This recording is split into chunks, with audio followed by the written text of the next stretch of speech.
مصطفى مصطفى متبع للصفا. Ada dalam satu kejadian yang terjadi dalam majlis ta'lim di zaman baginda Rasulullah sallallahu alaihi wasallam membicarakan tentang adab dalam menghadiri majlis ilmu. Katanya, ala ukhbirukum ani thalathah. Mahukah kamu aku beritahukan tentang 3 orang? Yang pertama, ammal awal fa'awa ilallah fa'awallahu ilaih. Wa amma thani faqad istahya min Allah fastahya Allahu minhu. Wa amma thalith fa'arad 'anillah fa'arad Allahu anhu. Mahukah kamu kuberitahukan tentang 3 orang? Yang pertama, dia datang kepada Allah, maka Allah datang pada dia.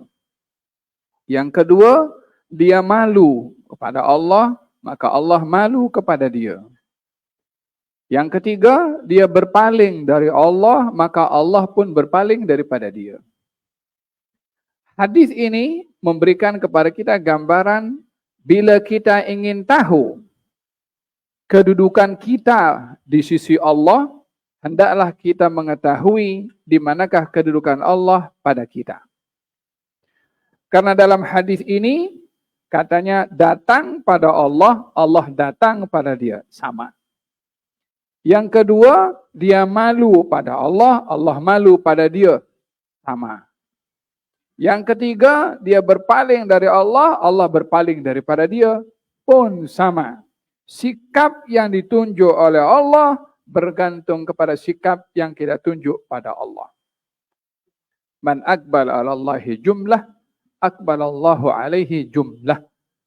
Kalau orang datang kepada Allah dengan kesemuanya, Allah juga akan datang dengan kesemuanya. Kesemuanya yang ada pada kita tentunya tidak sama dengan kesemuanya yang ada pada Allah. Tetapi kesemuanya yang ada pada Allah akan diberikan dengan kesemuanya yang kita berikan kepada Allah Subhanahu wa ta'ala.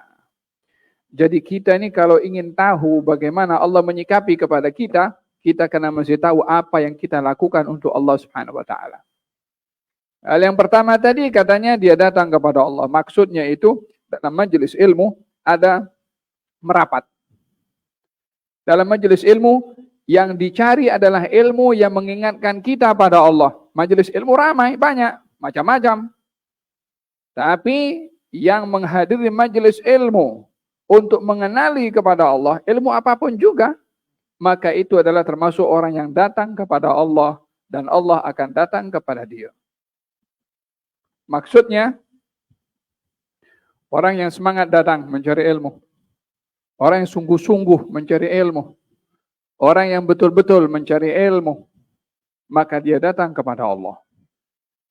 Juga hadis ini memberitahukan bahwasanya Allah tidak akan mungkin dikenali tanpa ilmu. Allah tidak mungkin dikenali tanpa ilmu.